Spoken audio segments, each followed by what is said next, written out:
Continuamos hoy estudiando el capítulo 17 de este libro de los Hechos que comenzamos en nuestro programa anterior. Y decíamos que tenemos aquí la continuación del segundo viaje misionero del apóstol Pablo. Estábamos dando algunos datos con respecto a las ciudades que se mencionan aquí en el primer versículo: Anfípolis, Apolonia y Tesalónica. Y decíamos, por ejemplo, que Anfípolis era también llamada Nueve Caminos, y este nombre sugiere su importancia estratégica y comercial. Ahora, la mayoría de las ciudades se edifican sobre el modelo de un cuadro, pero esta ciudad había sido edificada como una casa redonda y el muro alrededor de ella era también redondo. Anfípolis era una estación importante en la Vía Ignacia, un camino romano que era la vía pública prominente por aquella región.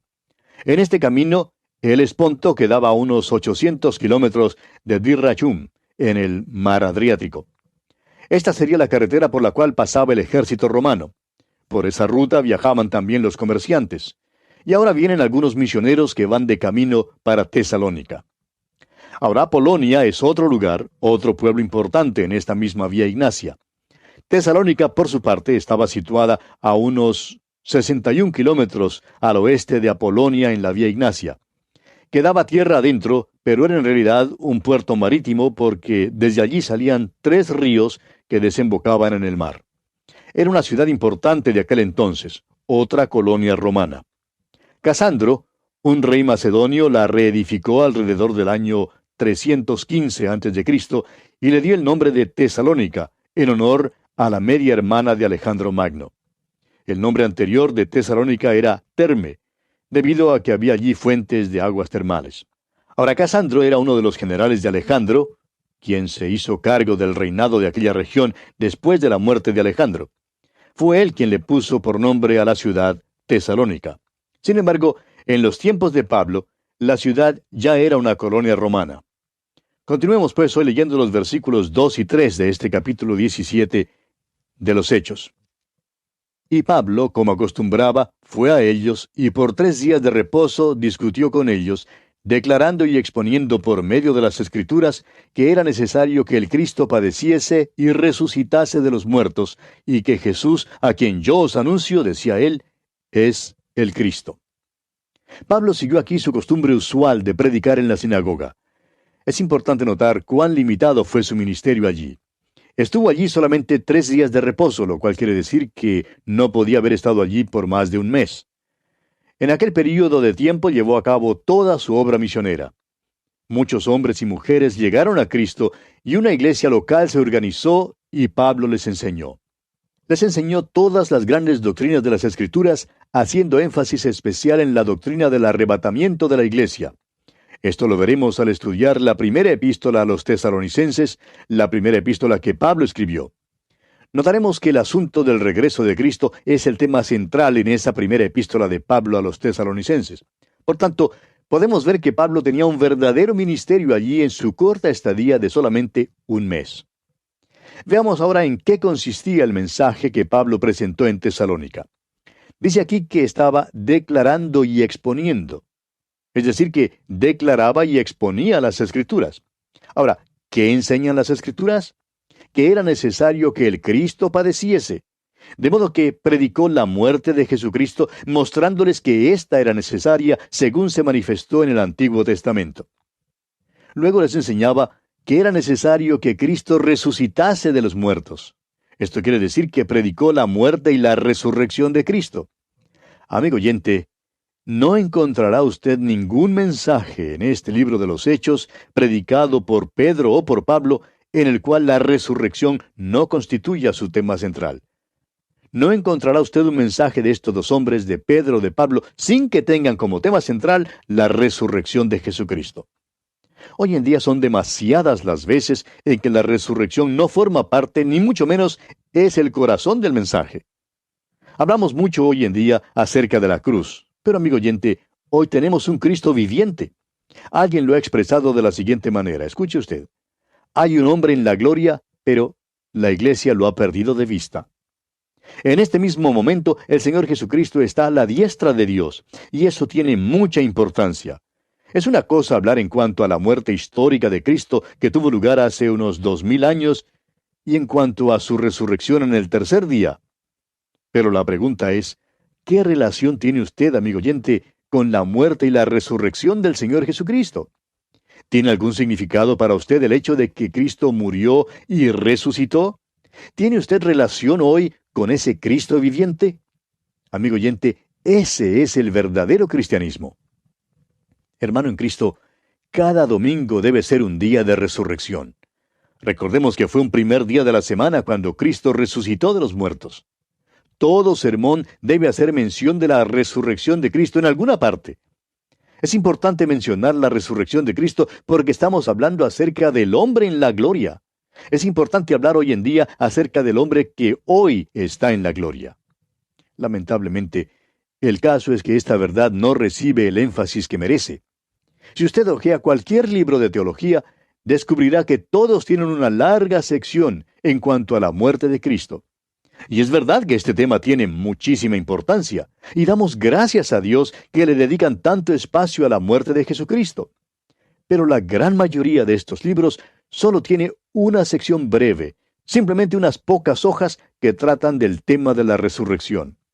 Y creemos que en esto han fracasado. Creemos que deben extenderse mucho más en cuanto a este tema de la resurrección de Jesucristo.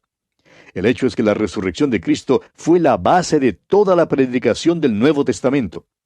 Estamos dándole gran énfasis a esto porque lo consideramos sumamente importante. Bien, resumiendo, decimos entonces que Pablo estaba en Tesalónica 3 días de reposo y que la resurrección de Cristo fue su mensaje. Ahora, fíjese usted cómo lo recibieron aquí en el versículo 4 de este capítulo 17 de los Hechos. Y algunos de ellos creyeron y se juntaron con Pablo y con Silas, y de los griegos piadosos, gran número, y mujeres nobles, no pocas. Algunos creyeron. Eso siempre pasa cuando la palabra de Dios se proclama. Algunos creen. Y sabe usted de una cosa, esto implica que hay otros que no creen. La minoría cree, mientras que la mayoría no cree. Ahora, cuando el doctor Lucas dice, y mujeres nobles, no pocas, quiere decir que un gran número de ellas vinieron al Señor. ¡Cuán maravilloso es eso, amigo oyente! Continuemos con el versículo 5 de este capítulo 17 de los Hechos.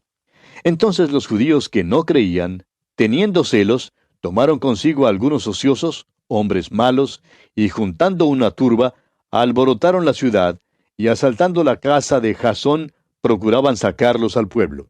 Lamentablemente tenemos algunos hombres malos aún en nuestras iglesias hoy en día, pero no hallándolos, continúa aquí el versículo 6, pero no hallándolos, trajeron a Jasón y algunos hermanos ante las autoridades de la ciudad, gritando, estos que trastornan el mundo entero también han venido acá. Ahora, ¿no cree usted que estas palabras son un mero gesto oratorio o una hipérbole? Es decir, una exageración. Cuando ellos dijeron que estos hombres trastornaban el mundo entero, eso es exactamente lo que querían decir. ¿Sabía usted que cuando el cristianismo penetró en aquel viejo imperio romano, causó una verdadera revolución? Produjo un gran efecto. Es lástima que no podamos tener una revolución de este tipo y volvernos al Señor Jesucristo y a la palabra de Dios hoy. Nuestro mundo está lleno de hipocresía. Nos creemos hombres y mujeres cristianos. Decimos que nuestros líderes son cristianos, que nuestros políticos son cristianos, que todos somos cristianos. Amigo oyente, estamos viviendo en una de las épocas más paganas que este mundo jamás haya conocido. El cristianismo de hoy en día, por la mayor parte, es solo un fingimiento. Tenemos que reconocer que es necesario volver a la palabra de Dios y al Cristo viviente. ¿Cuán importante es eso, amigo oyente? Continuemos ahora con los versículos 7 al 9 de este capítulo 17 de los Hechos, a los cuales Jasón ha recibido, y todos estos contravienen los decretos de César, diciendo que hay otro rey, Jesús, y alborotan al pueblo y a las autoridades de la ciudad, oyendo estas cosas. Pero obtenida fianza de Jasón y de los demás, los soltaron. Ahora recuerde que esta ciudad era una colonia romana. Rendía homenaje a César. Y vemos que una vez que reciben una fianza de Jasón y de los demás, les dejan irse. Continuemos ahora con el versículo 10, y de aquí en adelante tenemos ahora el ministerio de Pablo en Berea. Leamos el versículo 10 de este capítulo 17 de los Hechos. Inmediatamente, los hermanos enviaron de noche a Pablo y a Silas hasta Berea, y ellos, habiendo llegado, entraron en la sinagoga de los judíos. Uno creería que todo esto desanimaría a Pablo, o que por lo menos retardaría sus pasos. Sin embargo, vemos que este no fue el caso, sino que decide proseguir su viaje. Y viaja hasta Berea, un pueblo cercano a la costa.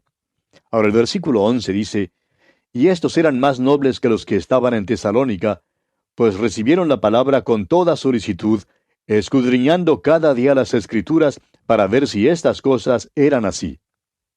Esta gente era razonable, escudriñaban las Escrituras cada día, y creemos que allí también se fundó una iglesia. Sin embargo, no oímos hablar tanto en cuanto a esa iglesia.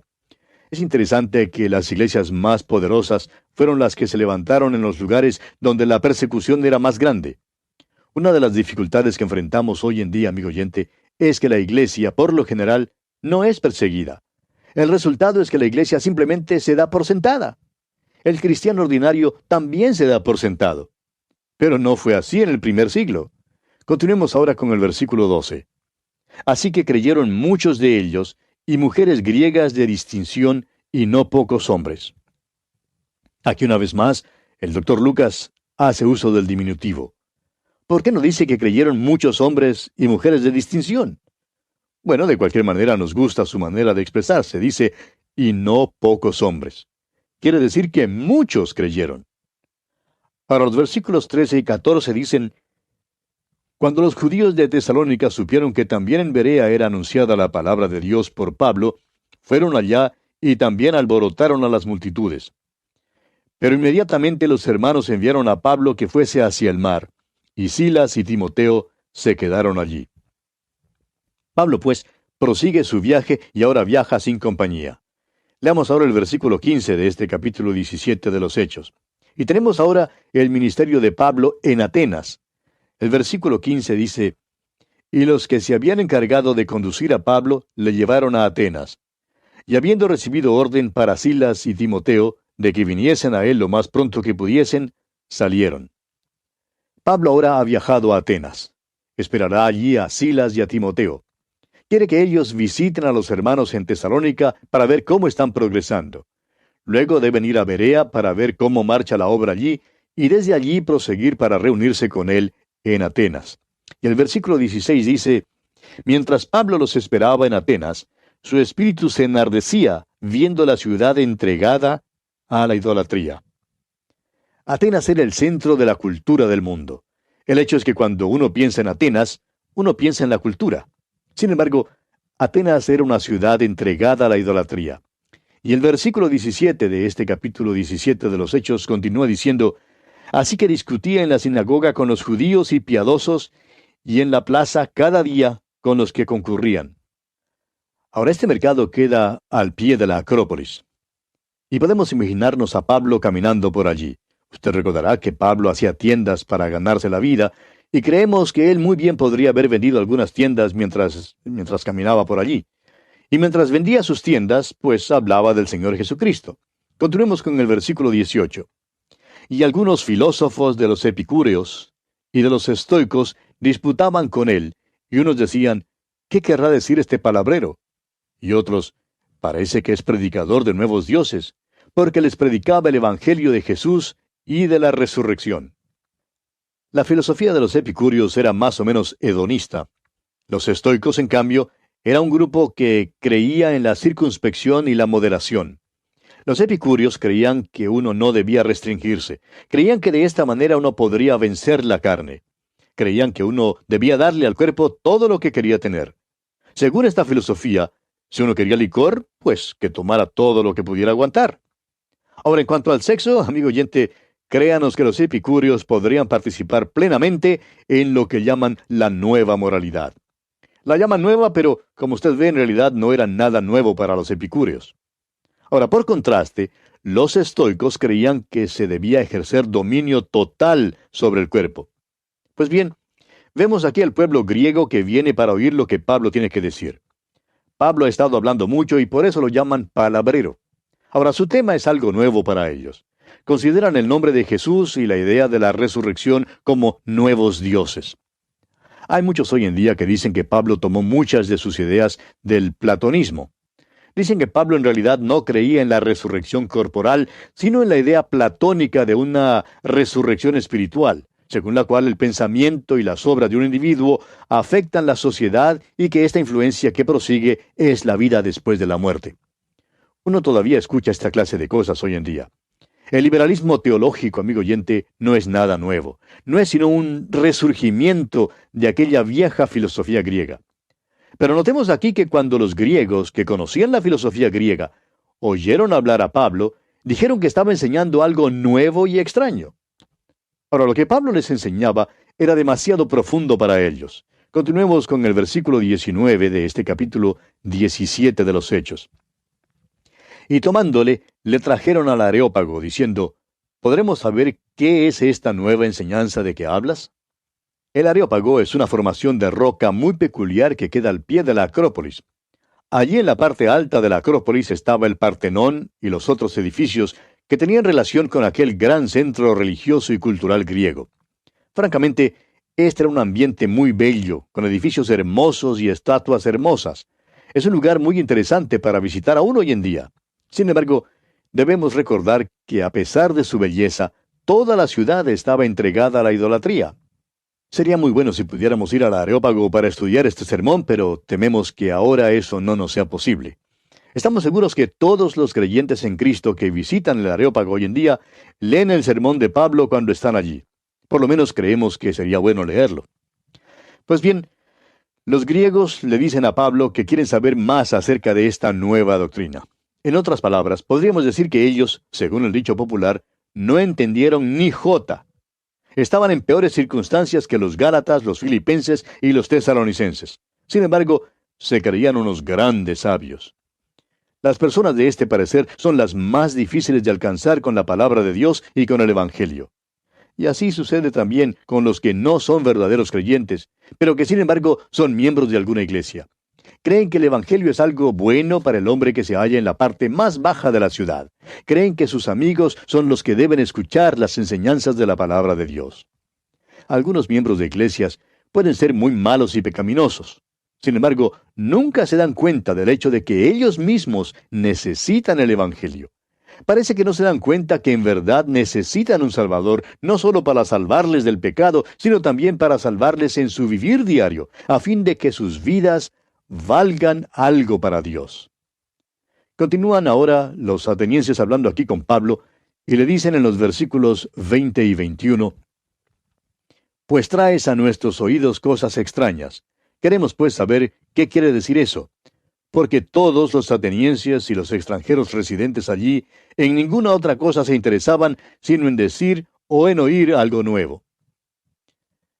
Creemos que esta gente que estaba en Atenas era bastante ociosa. No trabajaban, no hacían nada, simplemente hablaban. Hablaban de las nuevas teorías y de las nuevas ideas. Parece que la familia humana alcanza muy fácilmente ese grado de sofisticación. Creen que saben algo cuando en realidad no saben nada. No saben el hecho más importante en todo el universo. Hay quienes dicen que Pablo fracasó en el Areópago, pero no estamos completamente de acuerdo con tal suposición, amigo oyente. No creemos que Pablo tuviera tal falta de éxito en Atenas. Es más, creemos que este fue uno de los más grandes mensajes que Pablo jamás predicara. Continuemos con el versículo 22 de este capítulo 17 de los Hechos. Entonces Pablo, puesto en pie en medio del Areópago, dijo, «Varones atenienses, en todo observo que sois muy religiosos». Notemos que Pablo empieza su mensaje de una manera muy formal. «Varones atenienses», les dice. Esta es una forma formal de hablar. Luego dice que percibe que son muy religiosos. Los atenienses en verdad eran muy religiosos. Atenas estaba llena de ídolos. No tenía fin el panteón de los dioses que los atenienses y los griegos tenían. Había dioses pequeños, dioses grandes, pocos dioses y muchos dioses. Tenían un dios casi para todo. Eso es lo que Pablo estaba diciendo. Eran muy religiosos. A veces oímos preguntar a muchas personas hoy en día en cuanto a la necesidad de enviar misioneros al mundo. Dicen que la gente ya tiene su propia religión. ¿Por qué es necesario enviar misioneros? Ahora, ¿cuál piensa usted, amigo oyente, que sería la respuesta del apóstol Pablo en cuanto a esto? ¿Por qué fue él a predicar allá en Atenas? Fue porque esta gente tenía ya su religión. Este precisamente era su problema. Eran muy religiosos. Un predicador dijo hace muchos años, «Cuando yo vine a Cristo, perdí mi religión. Y hay muchos en nuestras iglesias hoy en día que necesitan perder su religión para que puedan encontrar a Cristo. Ese es el gran problema que enfrentan. Algunos creen que los hombres son demasiado malos para ser salvos. Pero este no es el verdadero problema. El problema es que se creen demasiado buenos. Se creen religiosos, se creen dignos, se creen buenos. Amigo oyente, tenemos que predicar el Evangelio porque los hombres están perdidos sin Cristo. Y es por eso que Pablo fue a Atenas. Necesitaban escuchar el mensaje del Evangelio. Fíjese usted que en Atenas Pablo no fue a la sinagoga. Empieza su discurso maestro dirigiéndose a los varones atenienses. Y después que hace esta observación de que son muy religiosos, sigue diciendo aquí en el versículo 23 de este capítulo 17 de los Hechos, porque pasando y mirando vuestros santuarios, hallé también un altar en el cual estaba esta inscripción: al Dios no conocido. Al que vosotros adoráis, pues, sin conocerle, es a quien yo os anuncio. Pablo les dice, pasando y mirando vuestro santuario. Es decir, Pablo había visto los objetos de su adoración. Había notado sus altares, sus ídolos y sus templos. El hecho es que ese hermoso templo que llamaban el Partenón era un templo edificado a Atena, la diosa virgen de los atenienses. Había ídolos por todas partes. Y Pablo había notado esto. Y luego dice que entre todos los ídolos había encontrado un altar que tenía esta inscripción: al Dios no conocido. Ahora, eso pudiera significar varias cosas, pero entraremos en su consideración, Dios mediante, en nuestro próximo programa. Por hoy vamos a detenernos aquí. Al despedirnos, deseamos a usted las ricas bendiciones del Señor.